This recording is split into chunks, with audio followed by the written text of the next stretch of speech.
Hi, I'm Dustin Abbott, and I'm here to give you an image quality breakdown from the new Tamron 17-28mm f2.8 RXD lens. This lens is for Sony mirrorless, and because I've had lots of questions to the people wondering, it's not available for any other system. This is a lens that is purely designed for Sony FE full-frame mirrorless.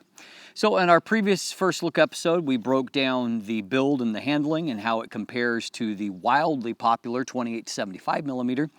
Today we're going to jump in and we're going to take a look at the image quality. And so I will compare at 28mm to the 28-75.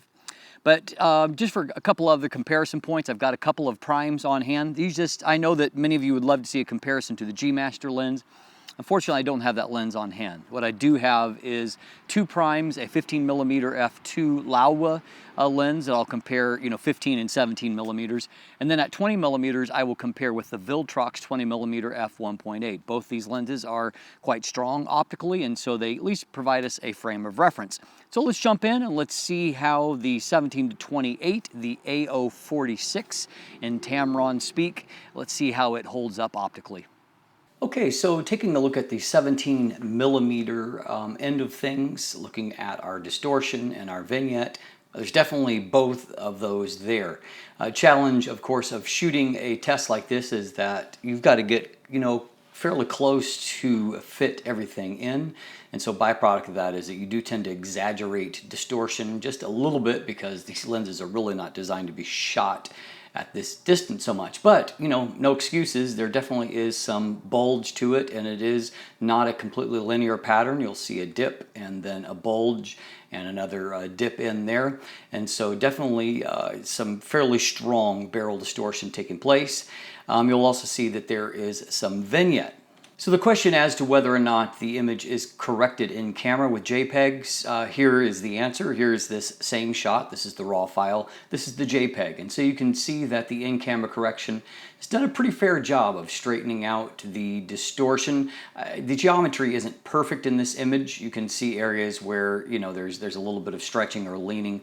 But as far as getting the lines relatively straight, it's done fairly well with that, and also vignette correction. Now, as a matter of perspective, on the right side now, I have the Laowa 15mm f2 0D. So 0D stands for zero distortion, and when tested, this lens does have pretty close to zero barrel distortion. However, you can see some bulging in this image, and of course that's due to the fact, again, that you're shooting at a really close distance, and it does tend to exaggerate these types of bulges a little bit more. Now we'll come back to this image in a moment, but here is a real-world image, with a horizon line basically right across the center of the image. Not quite perfectly straight horizon line, that's another matter.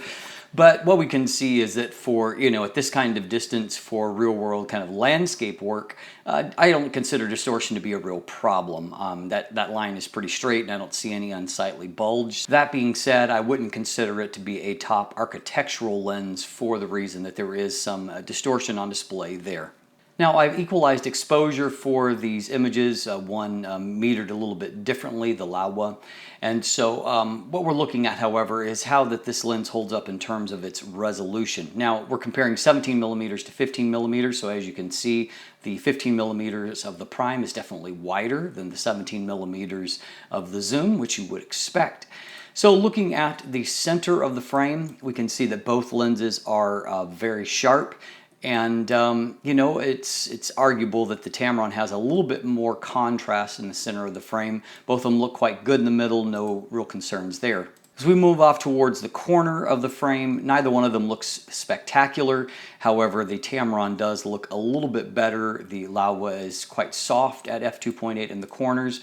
And you can see that mid-frame, the Tamron is definitely better. The Laowa also deals with a heavier amount of vignette. So we can see up in this corner that Tamron's looking pretty good by comparison, both of these at f2.8.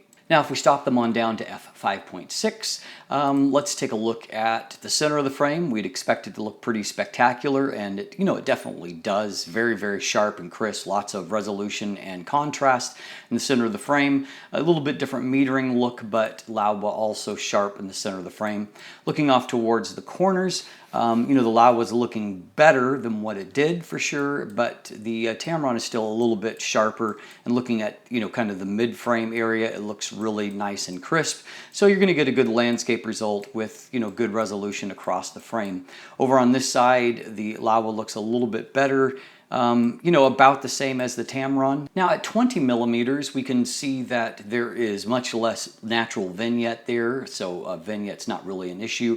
We can see just a little tiny bit of actually a pincushion distortion that is there, but not enough here to really impact your, you know, results all that much. So if you're in a situation where you need to shoot straight lines, you know, maybe just moving on to around 19, 20 millimeters, if you have the space to do so, is going to give you a cleaner results. So that's, you know, worth bearing in mind. So in this case, I've elected to use another prime lens that I happen to have on hand, which is the Viltrox 20mm f1.8 lens. And so the Viltrox here is actually at f2.8. It's been stopped down a stop and a third, so it has a little bit of an advantage when it comes to that. We can see that the Viltrox is, you know, neither one has much distortion here, but the Viltrox, I would say, has arguably just a hair less.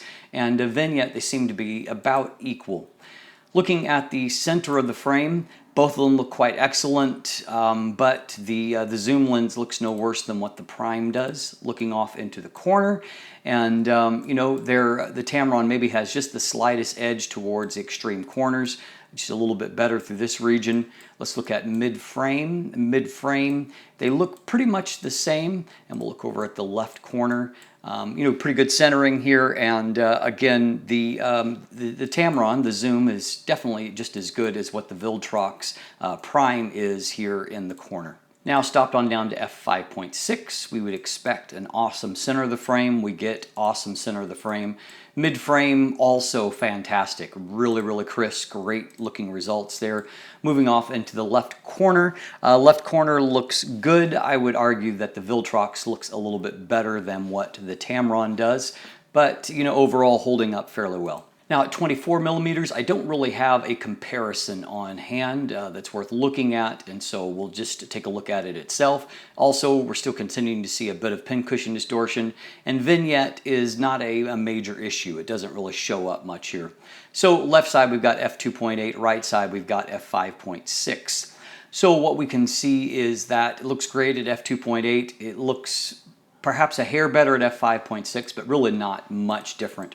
Looking up at mid-frame, you know, good resolution, though improved at f5.6. Looking up into the corner, in the corner we see that it gets a little bit softer towards the very extreme corners, and it's improved at f5.6 on the right side. And taking a look at the left side, you know, kind of the same truth there, just a mild improvement, but the corners are not really too bad. Extreme corners, this is on a 42 megapixel Sony A7R Mark III, so a good result there. Now at 28 millimeters, I can actually compare the 28 to 75. And so what we're going to see here, and we'll see it also at infinity, that 28 millimeters is a little bit wider on the zoom, or the 17 to 28 zoom, I should say, than it is on the 28 millimeters. That's probably because, with both of them, they fudge a little bit on that number. This one probably is not quite as wide as 28 millimeters. This one's probably not quite as long, since it's on the telephoto end, as 28 millimeters. It's not by a big margin, but you can see that there is a little bit of difference here between the two. Now, both of them have a different pattern. This is the telephoto end, and so you see a little bit of pincushion, which is pretty typical of a telephoto, the telephoto end of a zoom. This is the wide angle end of the 28 to 75, and so you see some barrel distortion. So in terms of the cleanness of the result at 28 millimeters, the 17 to 28 is cleaner just because of the nature of less distortion there. Looking at them at the center of the frame, you can see the 28 to 75 is just fantastically sharp, though, at 28 millimeters, and as is the 17 to 28 millimeters. You know, I've already seen a viewer respond that this lens is soft at 24 to 28 millimeters. I see zero evidence of that. I do think that the 28 to 75 is a hair crisper in the middle of the frame, a little bit better contrast, but this is really a great looking result. No problems really there. Looking up into the corner, they are roughly equal. There is some softness in the going into the corner. Moving towards the mid-frame on both of them looks quite good. And then into our upper left corner, Again, a little bit of softness towards the extreme corner that they show in basically equal levels. Stop down to f5.6. What we see is that, both of them fantastically sharp in the middle. However, I do think that the 28-75 shows a little bit better micro contrast. If you look at this area here, just a slight improvement. Mid-frame, again, I just like the 28-75 a hair better. Looking off into the extreme corner, both of them look fairly good here, but I wouldn't call this exceptional in the corner either. I've definitely seen sharper corner results at f5.6. So let's just take a quick look at infinity here. And so in this case, the area of focus is out here in this tree on the island here. And so once again, in this case, I've got a comparison to the Laowa lens. And so we can see that I did correct the horizon a little bit on the tripod after a bit for this shot. I also have balanced out the exposure between the two. Once again, the Laowa, it metered a little bit darker. So here at f2.8, you can see that there is a pretty heavy amount of vignette, particularly on the Laowa, which is one of its weaknesses, but there's definitely some vignette here at f2.8. What we can also see, however, is that 17mm and 15mm, both lenses are great.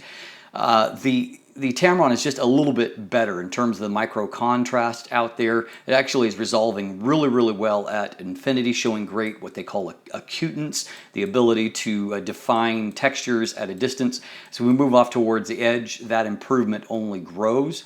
The Laowa gets a little bit murky here at f2.8 towards the edge, and it's really only here at this very, very edge where it's, again, vignette's impacting it some, but there's great resolution even off into this zone here.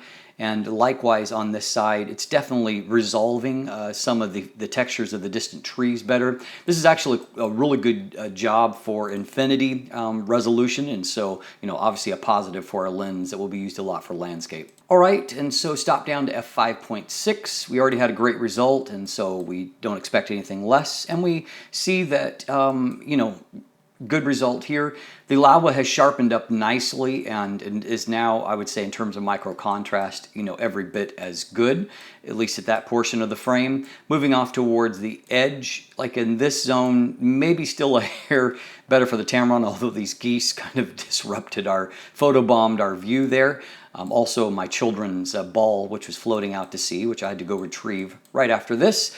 But off the very edge of the frame, Tamron is just a little bit better.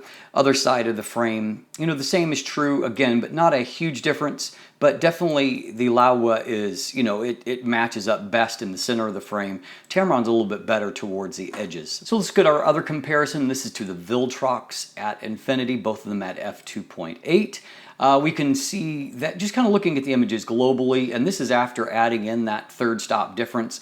The Tamron just has a little bit of it's almost like the Viltrox is a hair murky, if you can see what I'm saying. Just the colors aren't quite as pop, a little more muddier.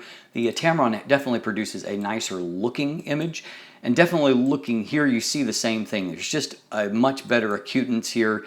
It's resolving those textures with good micro contrast infinity. So again, looks really good at 20mm. Moving off towards the edge of the frame, the Viltrox actually holds off towards the edge of the frame better than what the Laowa did at f2.8. It's mostly undone by the just general murkiness of the image itself. The resolution is there, though once again, I think that the Tamron is a little bit better. Someone else floated into the frame. What we can see stop down is the same. It almost looks like the Viltrox has a little bit of a filter over it, which it doesn't, by the way, than what the Tamron does. Tamron, again, has that really bright delineation of the textures. The lighting was really difficult here. Very, very bright and harsh, and so it's done a good job in less than ideal conditions. Everything looks good right out to the edge of the frame, and looking over here, the same is true. There's actually good resolution on the Viltrox. It's just the clarity of the glass is better on the Tamron lens. Now, I slightly favored the end result of the brick wall distance for the 28-75 at 28mm. So let's see if that continues to be the case here. Looking at the center of the frame, you know, you can definitely see that both of them show just a great job with that micro contrast. You know, textures really kind of pop out there, and just great job of rendering the fine details. And I do think that there's a little extra brightness of the 28 to 75.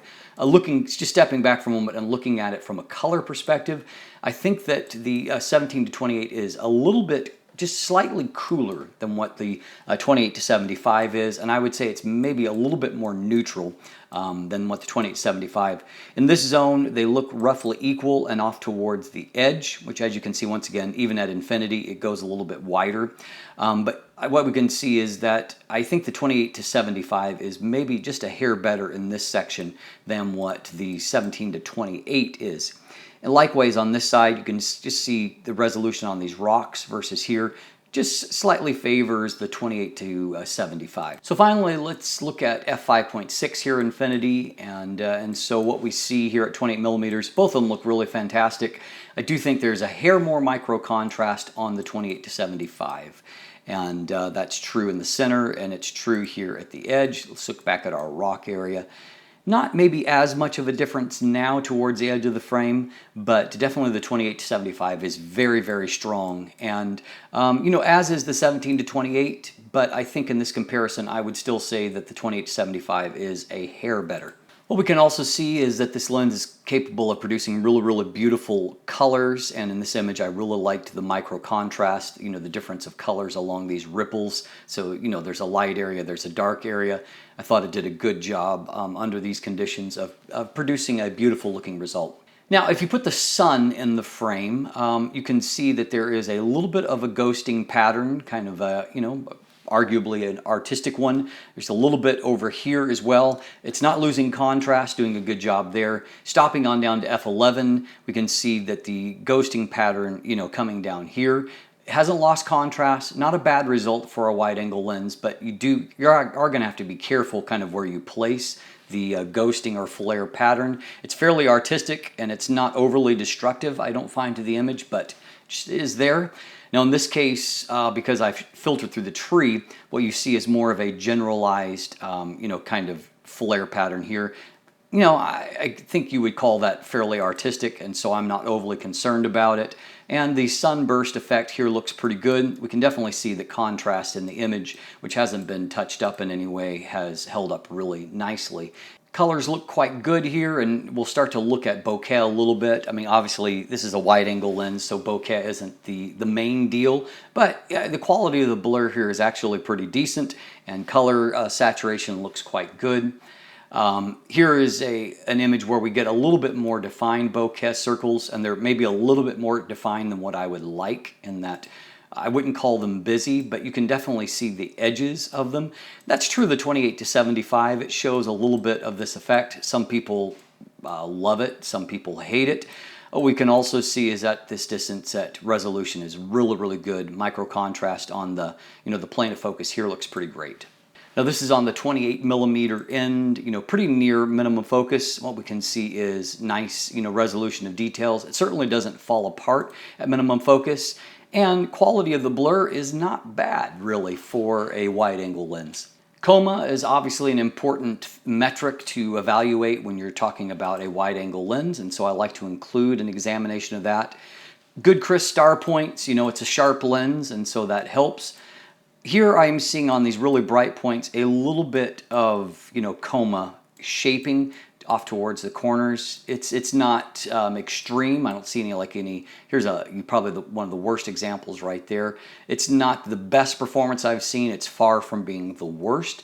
And I would say, looking at the image globally, all of these things are going to be small enough that it's not a big factor. Got a little bit of stretching here. That's probably more. This is a 15-second exposure. It's about as long as what you can get before you start to get stretching, but, you know, not a terrible result. And I would call it a good result actually, but, you know, I wouldn't call it an exceptional one either.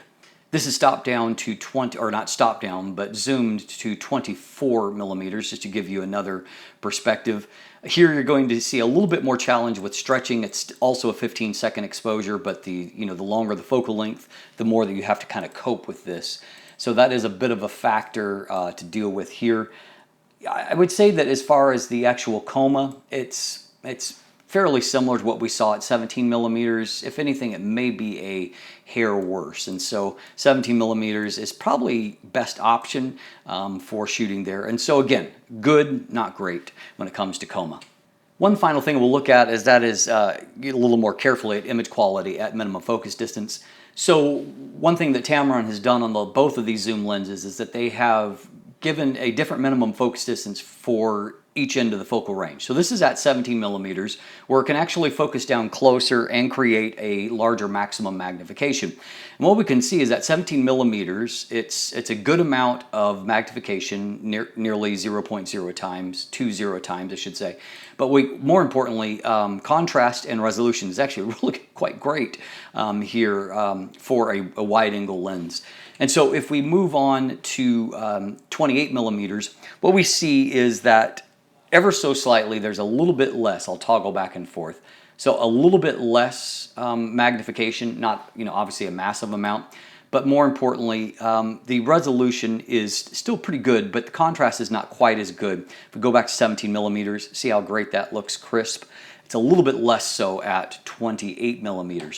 So you can see, for the most part, it's really quite a good story. There's some of the usual wide-angle zoom flaws, namely there is some vignette, there is some distortion. However, it's in no way is it extreme, and as we saw, fortunately, it clears up very nicely in camera. And while there's not a similar profile yet for the raw images, because the lens is so new, at least in Adobe, I suspect that I'll see that very shortly. And so I'm not terribly concerned on that. If you're looking for a purely architectural lens, I wouldn't consider this to be the best choice.